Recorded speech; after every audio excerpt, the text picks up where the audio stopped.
Hello दोस्तों, रोशनी education point में आप सभी का स्वागत है। आज हम सीडीपी में देखेंगे कोहल लॉरेंस कोहल वर्ग के सिद्धांतों को। तो कोहल वर्ग ने नैतिक विकास का सिद्धांत दिया है। इनका यह सिद्धांत पियाजे की तरह कहानी कथन पद्धति पर आधारित था, जिसमें हिंज नामक एक व्यक्ति की कहानी अत्यंत प्रसिद्ध है, जिसकी पत्नी को कैंसर था। हिंज की पत्नी को कौन सी बीमारी थी? तो कैंसर था। उन्होंने यह कहानी 10 से 16 साल के कुछ लड़कों को सुनाई तथा कहानी पर आधारित प्रश्न पूछे। दोस्तों, यहाँ से कई बार सीटेट में प्रश्न बने हैं कि लॉरेंस कोहल वर्ग ने अपने सिद्धांत को कितने साल के बच्चों को सुनाई? तो 10 से 16 साल के बच्चों को। अगला है, उन लड़कों के दिए गए उत्तरों से ही इस सिद्धांत के 3 स्तर बने हैं। उन्होंने हिंज नामक व्यक्ति और उसकी कैंसर से पीड़ित पत्नी की कहानी 10 से 16 साल के कुछ बच्चों को सुनाई और उन बच्चों से प्रश्न किया। बच्चों ने जो उत्तर दिया, उन उत्तरों के आधार पर ही लॉरेंस कोहल वर्ग ने नैतिक विकास के सिद्धांत के चरण बनाए हैं। तो देखते हैं उनके सिद्धांत में 3 शब्द महत्वपूर्ण हैं। पहला है नैतिक दुविधा। नैतिक विकल्पों ए और बी में से किसी एक का चयन करने के लिए पैदा होने वाली असमंजस की स्थिति नैतिक दुविधा कहलाती है।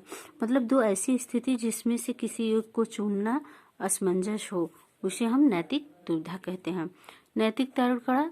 तो नैतिक तड़कड़ा किसे कहते हैं? तो नैतिक विकल्पों ए और बी में से किसी एक का चयन करने के लिए होने वाली तार्किक चिंतन प्रक्रिया नैतिक तड़कड़ा है। मतलब नैतिक दुविधा ये है कि 2 में से किसी एक को चुनना है, और तड़कड़ा ये है कि 2 में से ए और बी किसी एक में से चयन करने के लिए होने वाली जो तार्किक चिंतन है, उसे तड़कड़ा कहते हैं। और तीसरा सी है नैतिक कार्यवादी। तो नैतिक तड़कड़ा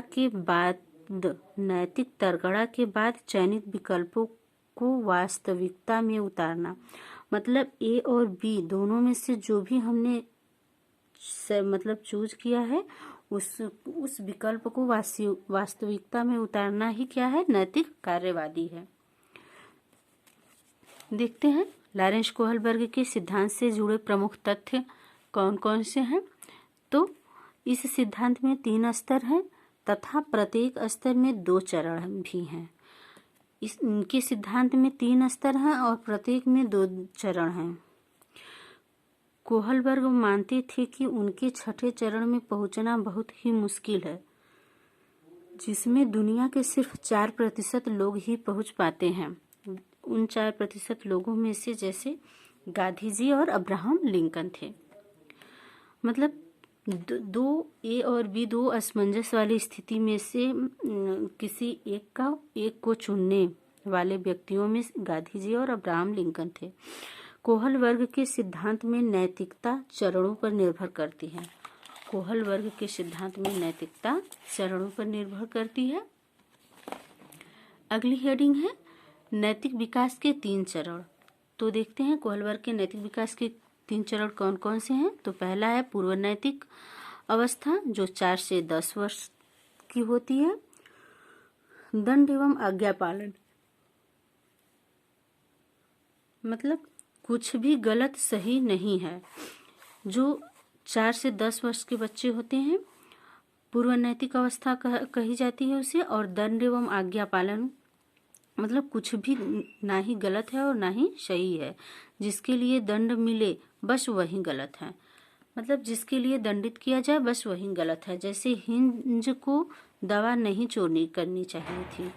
हिंज के पास पैसा नहीं था और अपनी बीवी के इलाज के लिए वह दवा चोरी करने किया था। इसी पर है कि हिंज को दवा चोरी नहीं करनी चाहिए। अगर वह पकड़ा गया तो पुलिस उसे पीटेगी। अगला हेडिंग है व्यक्तिगता और विनिमय यांत्रिक सापेक्ष नैतिकता।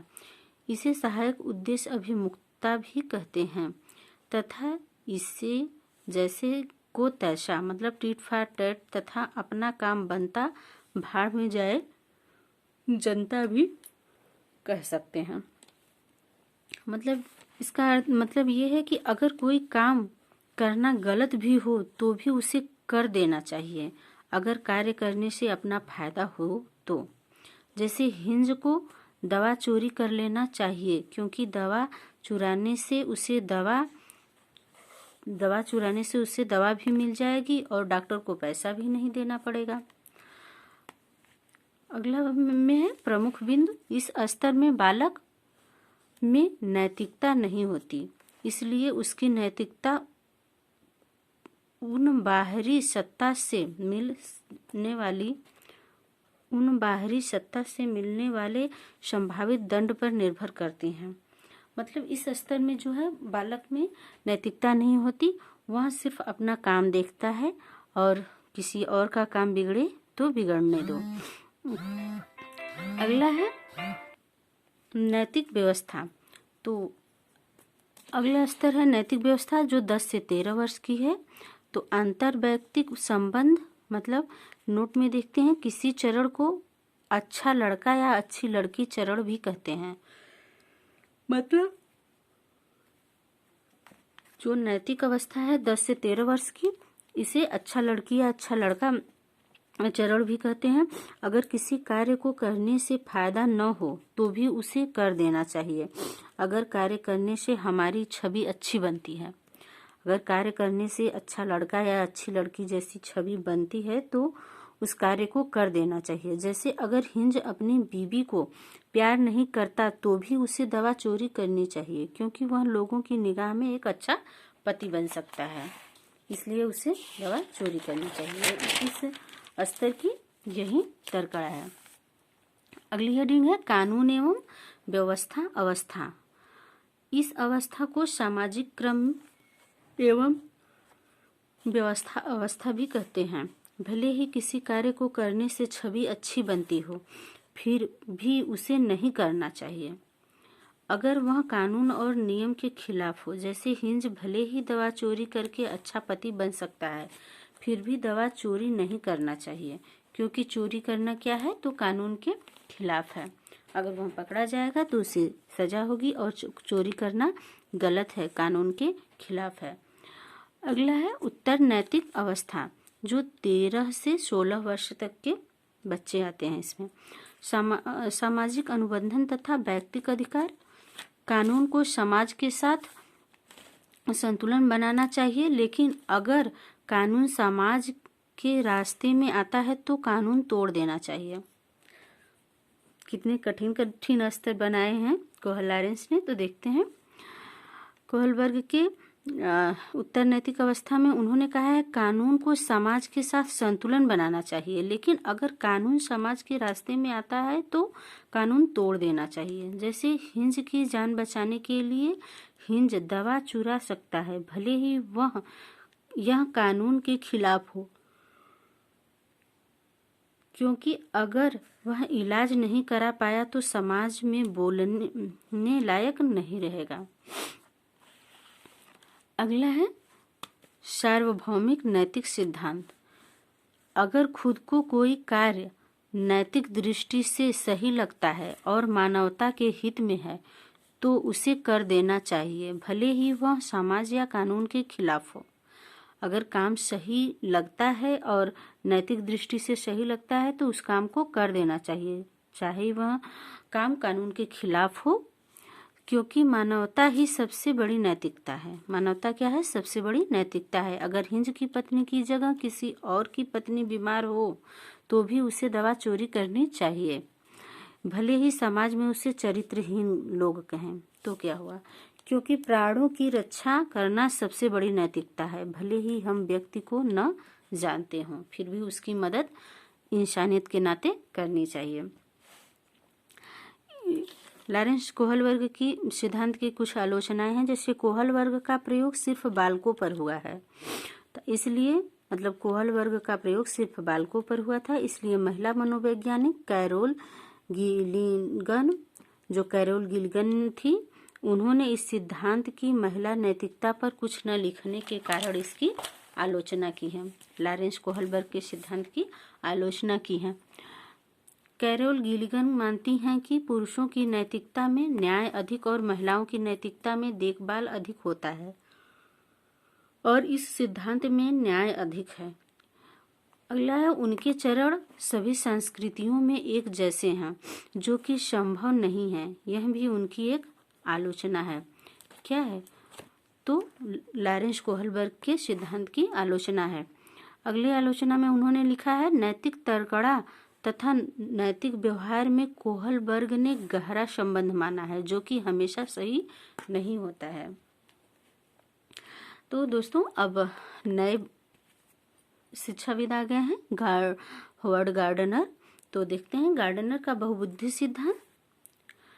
तो गार्डनर ने बहुबुद्धि को किसी एक कारक या एक क्षमता मानने से इनकार कर दिया। उनका मानना था कि हमारी बुद्धि अलग अलग क्षमताओं से मिलकर बनी है। ये सभी क्षमताएं प्रत्येक व्यक्ति में मौजूद होती हैं। हॉवर्ड गार्डनर मानते हैं कि हर इंसान की बुद्धि अलग अलग होती है और ये सभी क्षमताएं प्रत्येक व्यक्ति में मौजूद होती हैं, लेकिन सभी के लिए अनुकूल वातावरण न मिलने से कुछ का विकास चरम हो जाता है और कुछ अल्प विकसित रह जाता है। इसलिए कुछ लोग अपनी कैरियर की शुरुआत में किसी क्षेत्र में पहले अच्छा और बाद में खराब प्रदर्शन करते हैं, या इसके विपरीत होता है। मतलब कुछ शुरू में अच्छा करते हैं, बाद में खराब, कुछ बाद में खराब प्रदर्शन करते हैं, शुरू में अच्छा, मतलब शुरू में खराब प्रदर्शन करते हैं और बाद में अच्छा प्रदर्शन करते हैं सीख जाने से। क्योंकि सभी बौद्धिक क्षमताएं अलग अलग होती हैं, इसलिए किसी एक क्षमता पर पड़ने वाला अच्छा या खराब प्रभाव दूसरी क्षमताओं को नहीं प्रभावित करता। अगला हेडिंग है, अगली लाइन है, गार्डनर मानते थे कि मस्तिष्क के किसी एक भाग में यदि चोट लगी हो, एक भाग में लगी चोट दूसरे भाग को प्रभावित नहीं करता है। मतलब अगर किसी का हाथ कट जाए तो उसके दिमाग पर कोई प्रभाव नहीं पड़ेगा। अगर कोई अच्छा काम करता है तो उसके काम पर प्रभाव नहीं पड़ेगा। गार्डनर ने बुद्धि को एक विलक्षण क्षमता माना है। तो दोस्तों, आज की वीडियो में बस इतना ही। अब अगर आपको हमारी मेहनत अच्छी लगी तो प्लीज़ लाइक कर दिया करिए। चैनल पर पहली बार आए हैं तो सब्सक्राइब कर दीजिए और अपने दोस्तों को शेयर भी कर दीजिए, क्योंकि उन्हें भी इस सेशन का लाभ मिल सके। और हम हमेशा कोशिश करते हैं कि कम समय में ज़्यादा से ज़्यादा आप लोगों को दे पाएँ कुछ, इसलिए प्लीज़ दोस्तों, आप एक लाइक तो ज़रूर करके जाया करिए। धन्यवाद।